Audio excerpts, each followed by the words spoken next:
With an advanced receiver for better damage and rate of fire, and the vented barrel for recoil control and range, you will not find a better assault rifle for taking down ghouls, mutants, or even humans if that's more to your liking. That's the Amy and Dutch guarantee. Amy rested her elbows on the counter of her stall, smirking with satisfaction after a pitch. "For 500 caps, you can go fuck yourself," responded the Wastelander. He was in torn leathers and looked like he hadn't showered since the Great War. "I'm not paying more than 2. "What I do in my spare time is none of your concern," Amy shot back. "I don't know what back alley you usually buy your malfunctioning scrap metal firearms from, but here in Good Neighbor, we set the best standards for quality.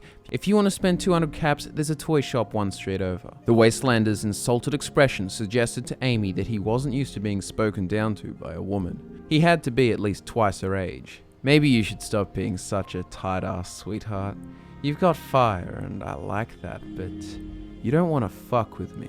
The gruff Wastelander leaned over the counter, but Amy remained unmoving, even as he got close enough for her to smell his foul breath. "Maybe I should give you a piece of something else to put you in your place. Then maybe you'll learn to watch your mouth. When was the last time you had a good cock?" The man's grin displayed 2 rows of yellow-brown teeth which reeked of alcohol and Brahmin steak. He reached for her arm, but Amy stood upright and stepped back. As she did, a hulking 6'5" figure approached the Wastelander from behind. The figure grabbed his head and slammed it onto the bench top, causing several bullet casings to jump and scatter, rolling onto the floor of the stall. The figure held the Wastelander's head down, bending him over, and then he jammed a .44 Magnum between his ass cheeks. "If I hear one more word about your cock, Dutch here is going to send a bullet so far up your ass, you'll be shitting through your nostrils." The figure behind the Wastelander raised his head and grinned, winking at Amy. The ghoul never spoke, but he was always listening, and Amy had no doubt he'd show up. Dutch's expression turned to disgust as he looked down at the Wastelander who was in the process of pissing his pants. "Please, I didn't mean it, I swear, just have mercy, I'm really sorry." The Wastelander's hands, which a moment ago had been reaching for Amy, were now folding as if in prayer. "I was only joking. I think you should pay the full price for this fine weapon, but make it 550 caps. After all, Dutch is going to need to clean the barrel of his Magnum now, and I don't appreciate the trouble you've put us through," Amy said, crossing her arms. She glared down at the dirty man with contempt. "Yes, miss. Of course. The Wastelander moved his quivering hands to his pockets and retrieved a purse which jingled full of caps. Amy snatched the purse, stowing it in her pocket, and then removed the magazine from the weapon. "I better not see you put this magazine anywhere near this gun until you've pissed off to whatever hole you crawled out of. Now get out." Amy pushed the weapon and the magazine across the table, and Dutch removed his Magnum from its holster in the unfortunate man's ass, putting it back in his real leather holster. Amy had never seen a grown man scurry away with such haste and shame before. "If I had a cap for every time some prick thought he could intimidate me into a cheap price, you and me could retire to Diamond City, Dutch." Dutch let out an amused grunt and entered the stall alongside her. The stall was by no means small, but the ghoulish man was so tall and broad that he had to slump forward to avoid slamming his head into the ceiling. "Now that the excitement's over, it's nearly time to meet up with Carmine." She looked at her watch and felt herself grow a little bit nervous.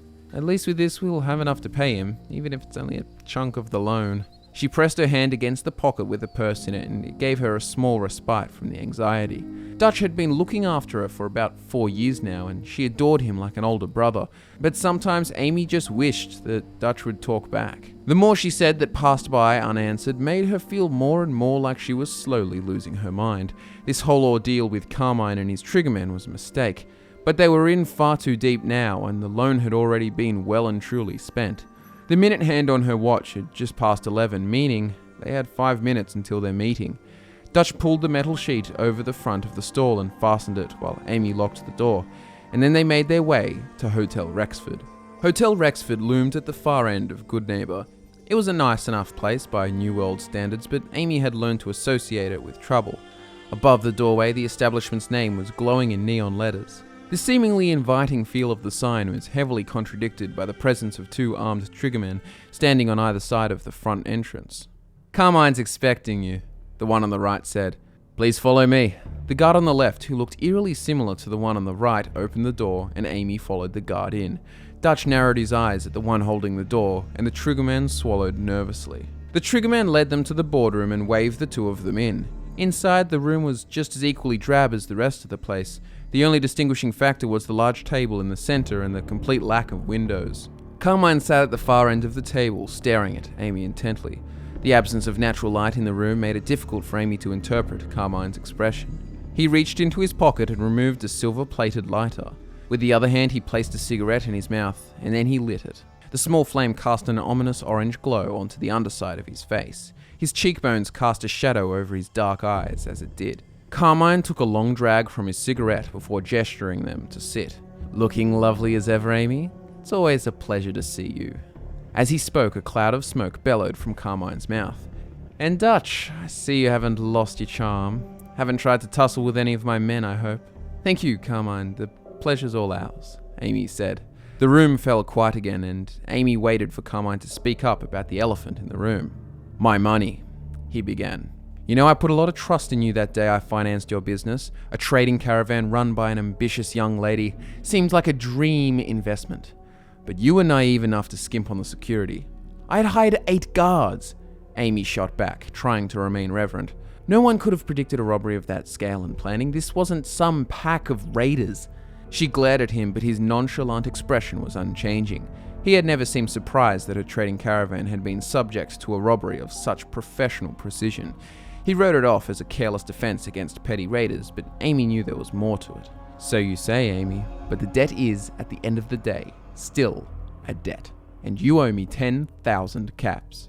We've made some good progress since our last meeting. Just today we made a tidy profit on a deal, and we can offer you 500 caps right here, right now.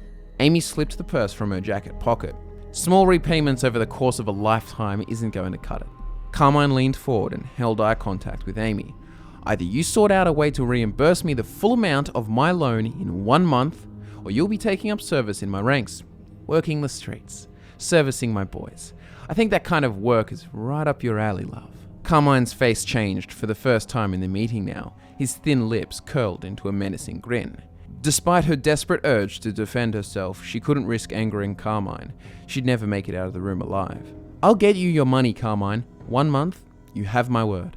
She said it with conviction, but she was riddled with self-doubt. She forced a polite smile, and then they took their leave. As they walked down the streets of Good Neighbor that evening, Amy did everything she could to hold back tears. She had done business with a criminal, and shockingly, it had backfired. She knew she had no one to blame but herself. Dutch grunted and pointed toward the third rail. He didn't drink, but he knew better than anyone that Amy needed a hard drink. Amy and Dutch descended the stairs to the third rail to the familiar sound of chatter and the clack of billiard balls. The bustle of the place never failed to drown out the voice in Amy's head that repeated her woes like a perverse radio broadcast. It was 7 p.m. and Magnolia was due to perform any minute. The place was full of the usual faces, fellow souls wading through a sea of bullshit. There was only one face that she didn't recognize. It was a young man with a shaved head. He wore combat attire and had a ghillie suit draped over the back of his chair. If he was trying to blend in with that outfit choice, the irony was lost on him. There was no foliage to mingle with here. Aside from that, the young man had a grim expression plastered on his face. At least in that regard, he fit right in. Then she gazed down to his neck and saw the dog tags. Amy made her way back to the bar and took a seat near Magnolia's stage. Dutch sat just behind her, facing outwards to watch the patrons. Whitechapel Charlie hovered over from the other side of the bar, and the 3 metal eyes perked up at the sight of Amy. Amy, I couldn't believe my shiny peepers when I saw you come in. I thought you were done with the booze. Hey, Charlie, today's turned out to be a bit shit, if I'm honest with you. I don't think one of your warm beers is going to be enough tonight. The hard stuff it is, Gov. What'll be? Whiskey, vodka, everything? Pick your poison. Whiskey would be nice. Cheers, Charlie. If the Cockney robot was capable of portraying emotion, Amy was certain he had a sympathetic look about him. I only ever seem to inspire sympathy or disdain from anyone I meet. Amy stared down into her freshly poured whiskey. As she rotated the glass, it skewed the murky reflection which stared back at her. Magnolia had started singing, and that was enough to brighten her spirits, at least for the duration of the song. Whitechapel Charlie had moved on to chatting with Dutch now. He was always trying to get Dutch back in the game of pulling triggers and removing obstacles. Amy lifted her head and swiveled on her stool to face the room. To her right, Magnolia sang, looking magnificent in her sparkling red dress, but despite the show, Amy found her gaze drifting back to the man with the shaved head. Amy knew everyone's story in this joint, and this mysterious individual had her interest piqued. Amy snapped out of pondering as 2 new patrons entered the third rail. Only they didn't look like they were after a drink. These were common thugs. They were armed to the teeth and they were stalking purposefully towards the military man. One of them drew a switchblade and was about to shove it in the shaven man's back. Amy slapped her drink down on the bar and jumped to her feet, but before she could, the man with the shaved head grabbed the armed thug's wrist and twisted the blade free. He sprung to his feet and kicked the chair into the first thug before picking up the blade and jamming it into the second thug's jaw under the chin. He then smashed the bottle of whiskey he had been nursing on the table and glassed the remaining thug before returning to his table as if nothing had happened. He pulled up a new chair and went back to sipping from his glass of whiskey, only stopping to brush a few shards of glass from his lap. It had all happened in an instant, and Amy was standing frozen in place. Magnolia had stopped her song and the place went silent, but for the quiet gurgling of blood from the dying men.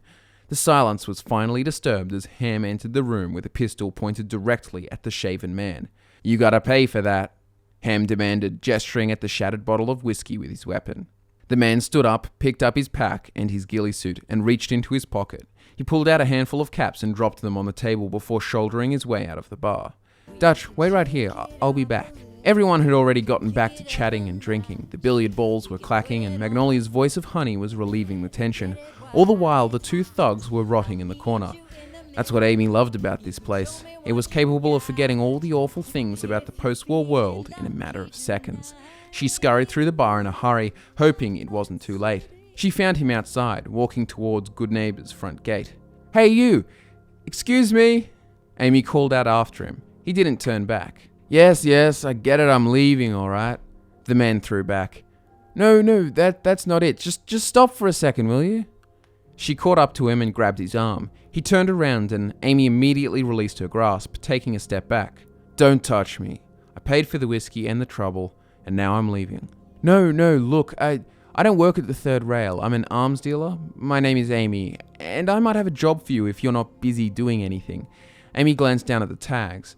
That was the first time she saw him react to anything. Not even being jumped by a guy with a knife had seemed to faze him. He hurriedly tucked his dog tags under his shirt. "I have quite a lot on my plate as it is, so no thanks." "Well, whatever it is you're doing can't be too urgent if you're passing time at the third rail. Maybe if you listen to my proposition?" Amy smiled, trying to frivolously break some of the tension. "No thanks, I'm good." "I'm not saying give up doing whatever you're doing or whatever. It could just be a temporary job. There could be a lot of money in this for you." "What's your proposition?" "As I said, I'm an arms dealer and I have all the goods I need to make a killing. I want to make a run of some serious cargo to the other side of Boston, but what I don't have is enough protection to help me deliver that cargo. You join me and we can make a lot of money, and then you can get back to your investigation or mission or whatever it is you're doing."